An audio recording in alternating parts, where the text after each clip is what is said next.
अस्सलाम वालेकुम। Handy hand dot पीके की नई वीडियो के साथ मैं हाजिर हूँ। उम्मीद करता हूँ आप सब लोग खैरियत से होंगे। चैनल को लाइक सब्सक्राइब कर दीजिए और इस वीडियो को ज़्यादा से ज़्यादा शेयर कीजिए।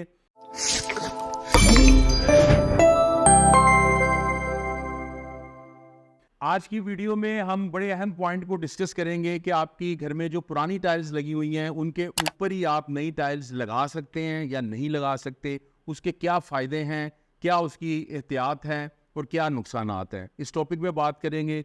जब भी किसी घर में रेनोवेशन हो रही होती है तो वहाँ पे बजट का एक बहुत बड़ा इशू होता है कि बहुत सारे काम होने होते हैं। उन कामों को देखना होता है कि कौन से एसेंशियल्स काम हैं, कहाँ से पैसे बच सकते हैं, किस तरीके से टाइम भी उसमें बचाना बड़ा ज़रूरी होता है। तो अक्सर ये चीज़ सामने आती है कि जब हम रेनोवेशन प्रोजेक्ट्स ऑन बोर्ड करते हैं तो कस्टमर हमसे क्वेश्चन करते हैं कि हमारे घर में ये पुरानी टाइल्स लगी हुई हैं, काफ़ी पुरानी हो चुकी हैं, इनकी शक्ल भी बेहतर नहीं रही। तो अब हम चाहते हैं कि टाइल्स तो नई लगें, लेकिन हम इतनी तोड़ फोड़ नहीं करना चाहते। उसमें हमारा पैसा भी ज़्यादा लगेगा, टाइम भी ज़्यादा लगेगा, बहुत शोर शराबा उसमें होता है। आपके घर में धूल मिट्टी बहुत ज़्यादा, डस्ट जो है हर तरफ उड़ के जाती है। ज़ाहिर बात है जब आपने फ्लोर को पूरे को डिमोलिश करना है, हिल्टी के साथ होगा या किसी भी और चीज़ के साथ होगा, तो उस पर टाइम भी लगेगा, लेबर भी लगेगी। फिर उस सारे कचरे को वहाँ से रिमूव करना, फिर उसको वहाँ से ट्रांसपोर्ट करके किसी जगह पे डिलीवर करवाना, तो एक अच्छी खासी लंबी टास्क है ये। तो अब उसमें अक्सर लोग ये चाहते हैं कि हमारी पुरानी टाइल्स के ऊपर ही टाइल्स लग जाएं।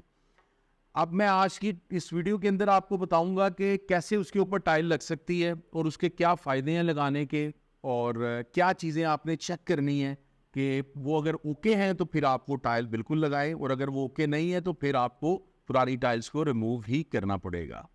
सबसे पहले हमने ये देखना है कि आप अपने घर में जब रेनोवेशन कर रहे हैं तो आपने फ्लोरिंग कौन सी लगानी है। हम मान के चलते हैं कि आपके घर में पुरानी टाइल्स लगी हुई हैं। अब आपने अगर तो करनी है सॉफ्ट फ्लोरिंग। सॉफ्ट फ्लोरिंग किसको बोलते हैं? जैसे कारपेट है या विनाइल फ्लोरिंग है या वुडन है, वुडन फ्लोरिंग आपने करनी है। इस किस्म की किसी भी फ्लोरिंग के लिए आपको कोई दिक्कत नहीं है, क्योंकि आपकी टाइल्स के ऊपर ही आप उसको इंस्टॉल करवा लेंगे। तो एक तो ये चीज़ होगी। लेकिन अगर पर्टिकुलरली आपने पोर्सलिन की टाइल्स या सिरामिक टाइल्स हार्ड फ्लोरिंग यानी करनी है अपनी पुरानी फ्लोरिंग पे, तो आप उसके ऊपर भी कर सकते हैं। आजकल ऐसे एडहेसिव आ चुके हुए हैं मार्केट में, डिफरेंट कंपनीज बनाती हैं।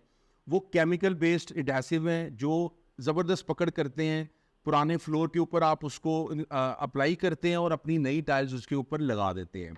अच्छा, अब इसको लगाने के लिए एडहेसिव के साथ लग तो जाएगी, लेकिन आपने उसमें चेक ये चीज़ करनी है सबसे पहले कि आया आपका पुराना जो फ्लोर है वो बोल तो नहीं रहा, यानी उसमें टाइलें जो हैं वो अपनी जगह तो नहीं छोड़ रही, या वो उस जगह पे जो आपको क्रैक होते तो नहीं नज़र आ रहे। अगर ऐसी कोई सिचुएशन है तो मैं आपको रिकमेंड करूंगा कि आप बिल्कुल भी उस फ्लोर के ऊपर नया हार्ड फ्लोर यानी कोई टाइल या मार्बल बिल्कुल मत लगाइएगा, बल्कि उस फ्लोर को आपको हर सूरत में रिमूव करना ही पड़ेगा, फिर ही जाके आप वहाँ पे टाइल इंस्टॉल कर सकेंगे। एक तो ये चीज़ होगी। दूसरी चीज़ ये है कि आप जो उस एडहेसिव के साथ नई टाइल्स लगा लेंगे, अगर आपका फ्लोर बिल्कुल सॉलिड है, नीचे वाला पुराना ज़रूर है लेकिन अगर सॉलिड है, तो आप बिल्कुल कोई प्रॉब्लम नहीं है, आप वहाँ पे टाइल्स लगाइए और उसको फिनिश कीजिए। एक तो उसका सबसे बड़ा फ़ायदा मैं आपको बता दूँ ये होगा कि आपका टाइम बचेगा। ज़ाहिर बात है अगर पहले वाले मेथड में जाएंगे तो आपको उन सारी टाइल्स को तोड़ना है, रिमूव करना है, उस कचरे को रिमूव करना है, वहाँ पर आपको तराई करनी है, प्लस्तर करना है, और फिर उसके ऊपर आपको बॉन्ड के साथ टाइल लगानी है। तो ये अच्छा खासा एक टास्क है, अच्छा खासा काम है। इस तरह से आपका टाइम भी बचेगा, आपकी कॉस्ट भी कम आएगी, और आपका 2 से 3 दिन में अगर कमरा लग जाता है तो उसके आप 24 घंटे के अंदर अंदर उस फ्लोर को प्रॉपरली यूज़ कर सकते हैं। आप वहाँ पे प्रॉपरली शिफ्ट हो सकते हैं। आप उसको जैसे डेली रूटीन में यूज़ करते हैं वैसे आप यूज़ कर सकते हैं। दूसरा फ़ायदा इसका ये है, कॉस्ट इफ़ेक्टिव है ये। ज़ाहिर बात है जिस तरह मैंने पहले बताया है कि वो सारा टाइम लगेगा, उसमें ख़र्चा होगा, लेबर होगी, मटेरियल ज़्यादा लगेगा, तो आपकी कॉस्ट भी आप सेव कर लेंगे इस तरह करने से। तीसरा इसका सबसे बड़ा फ़ायदा ये है कि आपके जो नेबर हैं, ज़ाहिर बात है जब डिमोलिशिंग होती है बहुत ज़्यादा शोर होता है, तो अगर आप किसी बिल्डिंग में रहते हैं या आप ऐसी किसी सोसाइटी में रहते हैं तो वहाँ पे आपके नेबर भी बड़े तंग होते हैं। डस्ट, आपके घर में अगर किसी को सांस की प्रॉब्लम है या आपके बिल्कुल करीबी जो नेबर्स हैं उनमें किसी को अस्थमा का इशू है, तो ये डस्ट जो है आपको पता है वो जब डिमोलिशिंग करते हैं तो डस्ट बहुत उड़ती है और फिर कॉन्टीन्यूसली वो उड़ती रहती है और फिर वो शोर और ये सारी चीज़ों से भी आपकी जान बच जाएगी। ये भी एक बहुत बड़ा फ़ायदा है इस वाली ऑप्शन को चूज़ करने का। अच्छा, मैंने फ़ायदे तो आपको बता दिए हैं इस वाले प्रोसीजर के सारे। अब इसकी कुछ एहतियात भी हैं जो आपने ज़हन में रखनी है। सबसे पहली तो ये है, जिस तरह मैंने स्टार्ट में बताया, कि अगर आपका फ्लोर किसी भी जगह से बोल रहा है, अपनी जगह छोड़ रहा है, तो फिर समझ लें कि आपके पैसे वेस्ट हो जाएंगे अगर आपने बगैर ये सोचे समझे उसके ऊपर ये नया फ्लोर लगा दिया। एक तो ये आपको देखना बहुत ज़रूरी और प्रॉपरली उसको चेक करना है। दूसरे नंबर पे आपके घर में जो दरवाजे हैं, अब जब आप ये फ्लोर लगा रहे हैं तो जारी बात है आपके फ्लोर थोड़ा उसकी थिकनेस है जो एडहेसिव की और फिर टाइल की अपनी, तो आपके दरवाजे जो हैं वो वही वाले नहीं चलेंगे। आपको दरवाजे सारे रिमूव करने हैं और उन दरवाज़ों को कटिंग करके नीचे से रीसाइजिंग करके दोबारा से आपको उन दरवाज़ों को इंस्टॉल करवाना है जो नए फ्लोर का लेवल बनेगा उसके मुताबिक। इसी तरीके से आपके रूम में अगर कोई फर्नीचर ऐसा है, कोई ऐसे आपके फर्नीचर के आर्टिकल्स हैं जो बिल्कुल फ्लोर के साथ जाकर फंक्शन करते हैं, जैसे मिसाल के तौर पे आजकल बेडरूम्स के अंदर ऐसे बेड आ चुके हुए हैं जो मल्टीपर्पस होते हैं, जिसमें आप सोते भी हैं लेकिन नीचे उसके दराज वगैरह भी होते हैं, तो वो बिल्कुल फ्लोर के साथ जाके वो दराज खुलता है। तो आपको ऐसे फर्नीचर्स को भी फोरकास्ट करना होगा पहले कि जहाँ पे आप ये टाइल लगवा रहे हैं पुरानी टाइल के ऊपर, तो वहाँ आपका फर्नीचर जो है उसको आपको रीसाइजिंग करनी होगी या रिप्लेस करना होगा या उसके मुताबिक उसको एडजस्ट करना होगा। तो ये कुछ चीज़ें आपने अपने ज़हन में रखनी है इस काम को करते हुए।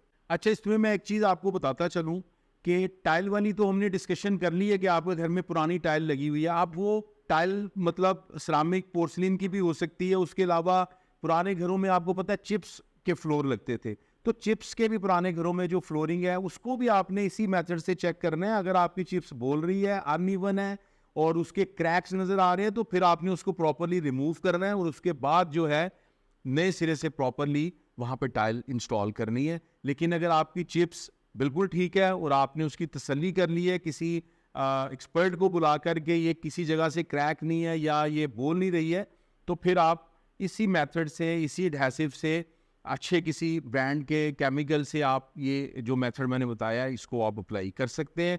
इसी तरीके से अक्सर पुराने घरों में चिप्स के अलावा मार्बल फ्लोरिंग भी हुई होती है, तो उसमें भी आपने इसी मेथड को अप्लाई करना है। उम्मीद करते हैं आज की वीडियो आपको अच्छी लगी होगी। कमेंट्स करके हमें ज़रूर बताइएगा आपकी कोई सजेशंस हो या आपको लगता हो कि किसी एक टॉपिक के ऊपर वीडियो बननी चाहिए, तो आप कमेंट्स में बताइए, हम उसके ऊपर रिसर्च करेंगे और ज़रूर आपसे शेयर करेंगे वो वीडियो। तो मिलते हैं अगली वीडियो में। चैनल को सब्सक्राइब कर लीजिए और वीडियो को लाइक कर दीजिए।